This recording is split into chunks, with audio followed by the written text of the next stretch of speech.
Endurance Junkie Podcast, episode 63.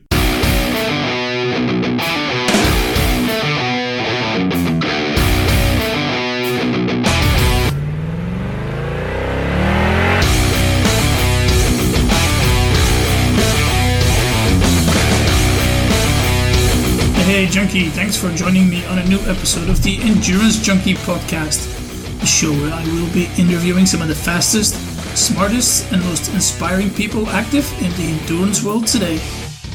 Kevin Collington started racing as a pro triathlete in 2007 with the hope of qualifying for the 2012 Olympic Games in London. Falling short of that goal, he switched to 70.3 and Ironman distance racing. Last week, he recorded his first full Ironman distance professional win at Ironman Taiwan, beating Marino Vanhoenacker. Kevin, thanks for joining me today. Now, for those of us who don't know you, can you start off by telling us a bit about yourself, your sporting background growing up, and how you ended up in triathlon? Yeah, so I grew up in Orlando, Florida, in the United States, and I was a swimmer. So ever since the age of 4, I was swimming on a kind of a local summer swim team. My brother was 2.5 years older than me, and he got into it at the age of about 6.5, 7. And I was just a little kid standing on the pool deck. And they were like, well, why don't we throw him in the pool too? So that's how I got in a little earlier. And then, I just grew up swimming. And when I went to college at University of Florida, I wasn't quite good enough to get on the swim team. I was during the Ryan Lochte. He went to University of Florida, quite a talented team. Like they were one of the best in the nation in NCAA swimming. And I just wasn't quite good enough. So I joined the triathlon club, and that's how I originally got into triathlons back in the day. So you did reach a certain level in swimming to be able to swim on a college team. Well, I never swam for UF. I maybe could have walked onto the team, like tried out and got on and been maybe 7th or 8th string. But yeah, they were quite good, and I just wasn't at that level. And so I decided to focus on my academics and then pick up running and cycling and do triathlon on the side just to kind of stay in shape while I was in college. But you did have like a classic swim training where you were swimming in the morning and in the evening and just doing many hours on the black lane. Yeah, when I was in high school, I was swimming up to 100,000 meters a week at times, just full on swim training morning and night. And I definitely don't miss those days, but it set me up for my athletic career, I think, just from a development of cardio and everything from a very young age, and then a work ethic as well, I think. Yeah, obviously. Were you the only one to stick to it, or was your brother also swimming all the way through? My brother swam through high school as well, but he was not as serious about it at all. He would do it just during the high school season, which was 3 months a year. And then he got more into his academics when he went to university and he majored in chemistry. So he ended up focusing on that all the way through his doctorate. So okay, cool stuff. So they had triathlon then. So why that switch from swimming to triathlon? Well, I met a lot of runners. I knew a guy who was training for the steeplechase for the Olympic trials for the Athens Olympics. So I originally went to college in 2003. And so I started running with him, and I was absolutely a newbie, no idea what I was doing, but I was training with a guy who was trying to go to the Olympics, and it was a trial by fire for sure. Like I would show up to his Wednesday track workouts, and I don't think I'd be able to walk for the next couple of days, and I would start running again on Sunday or Monday, and then show up again on Wednesday for the track workout again. And then I sort of got into triathlons just because of the swim background, and I knew if I picked up cycling and running, maybe I could be competitive on a university level in the United States. And so that's how I first got into it. So yeah, you must have shown some talent and pretty straight on if you could start training with an Olympic runner, and then he would lap me like the first few months. He would just be lapping me on the track, but I think I chopped 3 minutes off my 5K time. I went from 18:30 down to 15:11 by the time I was done training with him. So I had a little bit of run talent just to start out. And then, in terms of triathlon, by the time I reached my senior year, so my 4th year, at university, I won the collegiate national championship. So it was a fairly quick development curve, and I think it's all thanks to my swim background. Yeah, it definitely is. It definitely builds the engine. Now, I think it's pretty common in the States that, you know, a lot of athletes, they go through college and then for some reason they stop. They go to, you know, they get a job and they're not able to do that same academic or that same athletic stuff that they used to do in college. That was different for you. You continued doing your sport. When did you realize, like, you know, this is something that I want to pursue professionally and I want to make it to the highest level? Well, I think it was a combination of I won the university championship, and then also I started to get noticed by our national governing body, USA Triathlon, and I sort of got onto a financial, like I got a little bit of support from them, and I also got to move in when I first graduated college. I got to move into one of the Olympic training centers in Colorado Springs. So while all my classmates were going to the job fairs, I was kind of just not, I would just be like, no, I'm not going to the job fairs. I'm just going to, you know, go out on a bike ride or something. So I knew I was going to not I was not going to use my degree initially as I graduated college. I figured I would give it a shot for basically the London Olympics. So I graduated in 2008 and I sort of dedicated myself to the London quad and moved into the training center, and I started to get real coaching support and obviously all sorts of other types of support too. So it wasn't too big of a gap between college and actually doing the sport professionally. Yeah. So you raced the ITU circuit there for a couple of years? Yes. I had 2006 was my entry year as a pro, and I raced ITU through 2012. And that was, again, it's similar to the swim background. The ITU background just built so many skills, and I'm thankful I did it. I wasn't great at ITU. I would have like 1 or 2 good results a year out of 15 tries. And I remember I had more like 58th places than I can count at this point. But it's just so much, the talent was so high at the time, and it's only gotten better since then. But it was a big skill builder, and I started to realize halfway through, like I'm better at longer stuff. The longer the event is, the better I get. So that was the seed of like maybe wanting to race a long course later in my career. Yeah. So you only decided after 2012 that, you know, ITU, that the shorter stuff was, that you were done with that and you were going to switch to the longer distances? Yeah, I figured I gave it a shot. I tried to do ITU, but it's just I had seen guys like Tim O'Donnell come across from the ITU racing and have a lot of success at long course. So I figured if that's what I was going to be good at, I might as well give it a shot. And that's kind of what I did. I started racing half Ironmans after the Olympic trials events were over in 2012. So late 2012. Yeah. And did you find immediate success there? It wasn't immediate. It was kind of like it was definitely slow. And I found that's true with a lot of things. It's like you may have potential, but you don't really capitalize on that potential immediately unless, I don't know, some very talented guys I've seen come up and just knock one out of the park in their first attempt. But that was never the way I ended up doing things. So I had a lot of like development races, I would say. So the nutrition was a whole new thing, like having to actually take in calories during a race, more than just one gel, you know, for an Olympic distance. So that was it was a learning process, and I feel like I'm still learning actually. But I wasn't successful initially. Yeah. Are you coached at the moment, or were you coached at that time? And yes, I had a coach, and she was my coach through ITU, and then she raced Ironman herself as an amateur, but so she kind of knew what she was doing in terms of long course. But I think we were both learning as we went about professional racing on long course. Yeah. Okay. But then, at the end, you started getting some podium spots and winning races. So that was definitely a time where you thought, okay, I found my niche now, and this is where I want to continue. Yeah, I started to get some podiums, I think, in 2000 and probably 13. I started to get a lot of second places. So it just kind of confirmed that I might be good at this long course thing if I keep giving it a shot. I think I won my first race in 2014. I think that was when I did it. So yeah. Cool. And now you recently moved up to the full distance, to the full Ironman distance. Is that something else again?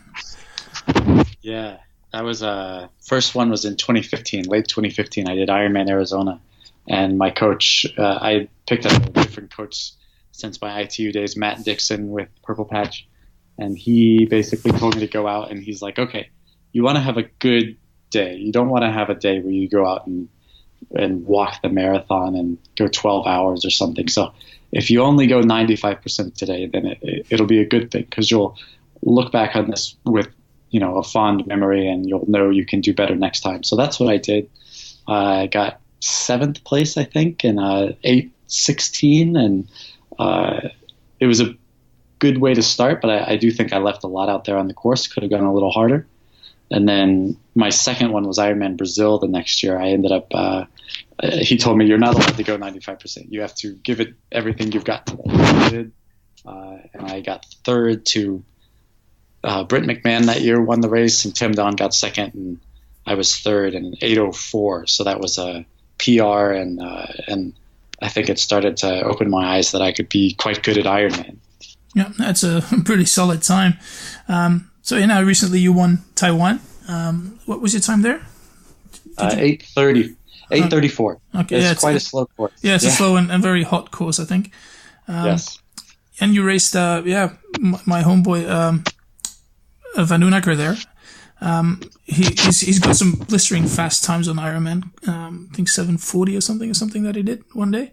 What were you thinking about going in? Like, did you want to race your own race, or did you try to focus your race on what Marino was doing and race off of him? Yeah, I was very focused on Marino going into the race. I mean, he was clearly the favorite going in, and I was like, oh, why is he coming to Taiwan? And I think the only kind of card that I had in my pocket was that Marino has a history of not doing well in the heat. So it was an ocean swim, a warm water, and so there was no wetsuit. So I just hoped that we would get a gap on Marino in the water, and we did. And kind of my whole mantra throughout the bike was like, okay, I've made it to 10K on the bike course. So if Marino catches me now, he only has 170 Ks to put time on me. And then I made it to, 20, 30, 40. And then I made it to 90 Ks. And I was like, man, where's Marino? And I ended up having like 8 minutes on him at the time. I was like, wow, this is not at all how I expected the race to go. I figured he would catch me at some point, and I would try to minimize the gap and hope I catch him on the run. But I talked to him after the race, and he was pretty much, he just said it was hot for all of us, and we were all by ourselves, and it ended up just kind of becoming a survival race. And we were all just trying to, keep our hydration up, keep our bodies cooled. I think it got up to about 42 degrees Celsius on the run. It was just brutal.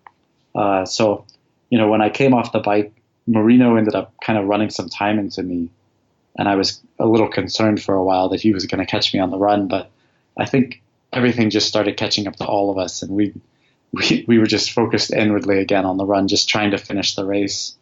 And I ended up beating them by about 12 minutes, and I still haven't quite figured out, it hasn't quite sunk in. Like, I beat Marino, Vanhoenacker on an Ironman. It wasn't what I expected at all. I didn't expect to really even be in the same ballpark as him. Yeah. But yeah. Yeah, it was kind of strange when I saw his name at the start list. I mean, for a guy who says, I don't want to go to Kona anymore because it's too hot, it's too humid, that he would be racing something like Taiwan. But yeah, well, you definitely made the right move to race there as well. And you beat him fair and square. So good stuff. Congratulations there. So that's, I guess, the first step towards Kona 2018. Yes, that was the first step. Not only I wanted to race a hot race, and this was, you sort of hear about these races that are hotter than Kona, and Taiwan is definitely hotter than Kona, just by probably 7 or 8 degrees Celsius. Kona's hot, and the competition is way more intense, but I wanted to go out and have a good day on a hot course because Arizona was raining and cold, and then Brazil was raining and cold, and so I wanted to start my 2018 Kona qualification campaign and also get some success on a hot course. And so I ended up being able to check both of those boxes in Taiwan, even though it was a brutal, really hard day that I can't say I have a lot of fond memories about, except for reaching the finish line finally. So. Okay, and there was this pretty cool photo of you sitting doing your laundry. Was that on race day as well, or was that the day after? That was the day after. Okay. Guy Cross, who is a regular in Taiwan, he's from New Zealand, but he was like, "Hey, you want to go do some laundry?" And so we hobbled down to the laundromat. And since I'm not going home until after Kona, I figured I should probably clean my clothes. Yeah, so you're going to Kona tomorrow, right? Yeah, off to Kona. So little holiday in Tokyo, and then I'll go work for some sponsors next week. Yeah, and just been writing the course for next year. Yeah, and kind of seeing how the race plays out, because having just done this hot Ironman myself, I want to see, how the athletes are responding to not only the conditions and themselves, but also like the competition, because obviously there's more than just Marino on course. There's 50 guys who are all quite good at triathlon. So it'll be interesting to watch the tactics and the survival mechanisms that everybody's using to navigate a hot Ironman course. Yeah. How do you see this year's race unfold? Think it's going to be the Frodeno show all over again? It's hard to bet against Jan. He's just so solid across all three, and even last year I raced the race and I DNF'd, so I was watching the run after I dropped out, and he seemed like he was suffering for sure, but he had more in the tank to give. So if someone like Patrick Lange comes up, or Tim Don, or Tim O'Donnell, or whoever it is to challenge him, then I think he might even have another gear. So yeah, I'm going to choose Jan on the men's side, and again, Daniela Riff on the women's side. She seems unbeatable right now. Yeah, I think it's going to be those two again. You're living the life of a elite athlete like you do. I guess it's totally different than what we amateurs see. So do you feel like you have to give up on certain things to be able to live the lifestyle that you do? Like right now I'm in Tokyo and I'm on a holiday, but like I still can't just go out and just do whatever I want, because I still have 2 more races this year. I'm going to do a couple of 70.3s in the Western Hemisphere, Cabo and Cartagena. So I can't, I'm sitting here and I don't want to gain any weight. I don't want to just take myself, because if I do gain weight, I have to lose it back within the next 4 weeks, and that's going to be hard to do. So, and then living in Colorado, every winter, everybody's always heading up into the mountains to go skiing or snowboarding, and I can't really justify doing that, because I've seen too many athletes just fall over or something and separate their shoulder or break a bone just from skiing in the mountains, and that's something I would love to do someday, but not right now. So I'll wait till I'm retired to do that sort of stuff. Yeah, okay. You got any bucket list races that you have? I definitely do that. Well, I've always wanted to do the Alpe d'Huez triathlon. It's sort of been something I've seen over there. Like I remember watching the Sudo athletes ride their bikes from Switzerland to Alpe d'Huez, do the race, and then they rode their bikes home. And I was like, I definitely don't want to do the riding to the race from another country, but the Alpe d'Huez triathlon sounds awesome. And you get to, I think they swim somewhere at the bottom, and then they ride up the climb, and then they run at the top. Yep, that's it. So that's something. That's one of the races I'd love to do. And then other than that, I feel like every race I end up doing has something special about it that I either like and I want to come back to it. So as much as I like doing the same races, some of the same races year over year, I like to add new races in as well, just to sort of see what they're all about. And so that was another reason coming to Taiwan was cool, because I've never done Ironman Taiwan. Ended up being in a really cool location, this island off the coast, and the bike course was basically riding every piece of paved road that was available. And then the run course was brutal and hot, but it was still a cool place to go visit. So I kind of take a look at the race schedule every year and keep that in mind. What would be a place I haven't been, and if it works into the schedule, I try and go there if I can. Yeah. How'd you go about creating your year plan? Well, it's typically you just pick a few A races, and then you say, okay, I want to do well at, and for me this year it was St. George 70.3, and then also Chattanooga 70.3 World Championships. And then from there you can kind of pick your B races, like what's a good race that will tune you up and get you ready for the A races. And then things go well and things go like sometimes things go not well. So when this year at Challenge Iceland I crashed my bike and hurt my shoulder, I ended up having to drop out of a couple races and add a couple new races in. So yeah, it kind of change plans on the fly sometimes, but yeah, everything's based around those A races usually. Okay, makes sense. Now you've been at it for a while now, so what do you see as your biggest achievement in your career so far, and what's your biggest disappointment or your biggest regret? Well, my biggest achievement, I've had a good year this year. I've had a Pan American 70.3 championship, and then winning my first Ironman. And then back in 2013, I won the USA 70.3 championship. So whenever I can put sort of a title on my resume, I consider that to be a pretty big deal. And I like to, target those races where you can get a title. And so, yeah, I'd say those are my biggest achievements thus far. And my regret would be I've really learned a lot about training and how to race well. And that's come in the past 5 or 6 years. And so, and that's been long course racing. So what I kind of regret is the fact that I look back on my ITU career and I was like, man, I was an idiot. What was I thinking? Like my training was I would say poorly executed, and my racing was also poorly executed, and travel. I was like, how did I used to struggle so much with travel when I never have any problems anymore? So everybody's a young athlete, and it takes those years of learning to get to the point where I am now. But I just sort of wish maybe there was better support within USA Triathlon to really figure out these things earlier, because I think I could have done better in my ITU career if I just kind of figured it out sooner. Yeah. But then I wouldn't be where I am today, with the lessons learned and racing well now. So. Yeah. How's working with Matthew Dixon? I've got him on scheduled for in a couple of weeks, so it'll be kind of cool to have some insight into how he works.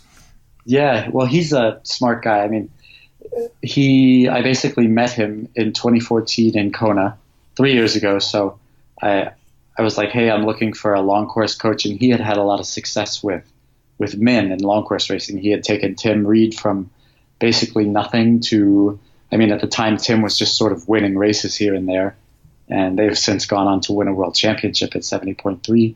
And then he also had Jesse Thomas and a few others. So I ended up going with him, and I can see why he's been so successful with men. He kind of puts the outline there for us, the training outline, and he teaches you the lessons of how to train and how to set up your day in terms of the training schedule. And then he likes to leave a little bit up to us. So he attracts like some athletes that are free thinkers. And so he's got me and Sam Appo and Jesse Thomas and Tim Reed, and we're all, he's obviously our coach, but we all also have our own thoughts and our own way of doing things. And so it's a collaborative effort. And he also brings in some good outside minds. So we have a bike coach, Paul Buick, and he's not afraid to work with Jerry Rodriguez of Tower 26. So, and he really brings in a good team. And then what he's great at actually is race planning. So he'll sit down with you before the race, and we'll look at the start list, and we'll come up with the race strategy, the race plan. And it's not just about hitting watts or what pace you're going to run or when you're going to eat your gel. It's like actual strategy and how to attack the course and how to play off your competitors. So in that sense, it's a great team to have behind you because it's the whole package, Yeah, cool stuff. Now I'm really looking forward to have him in on the podcast here. Yeah, he's a talkative guy as well, so he'll be entertaining. Right, good stuff. Last big question. How do you define success, and how do you measure up to your own definition?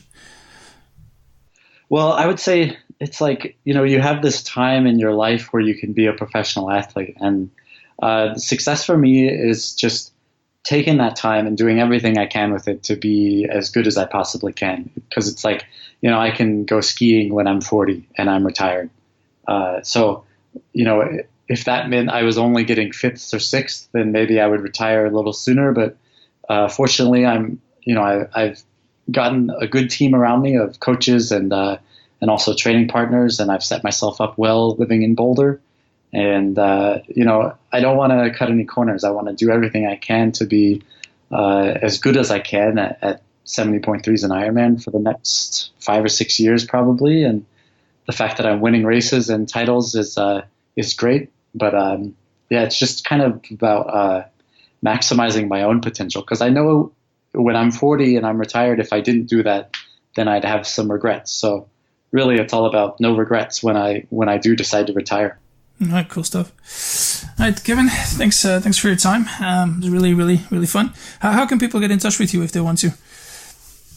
Well, I'm pretty active on social medias. I have a Facebook page. I have Instagram. I'd say I'm most active on Instagram. It's just my name, Kevin Collington.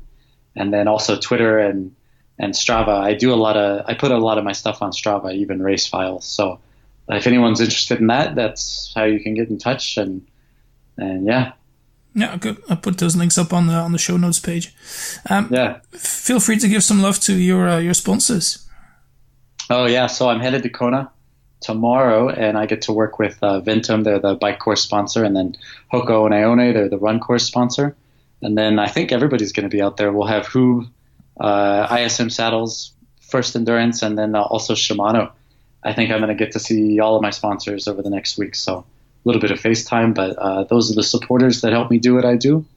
And great group of companies. All right, awesome. Anything else you want to plug?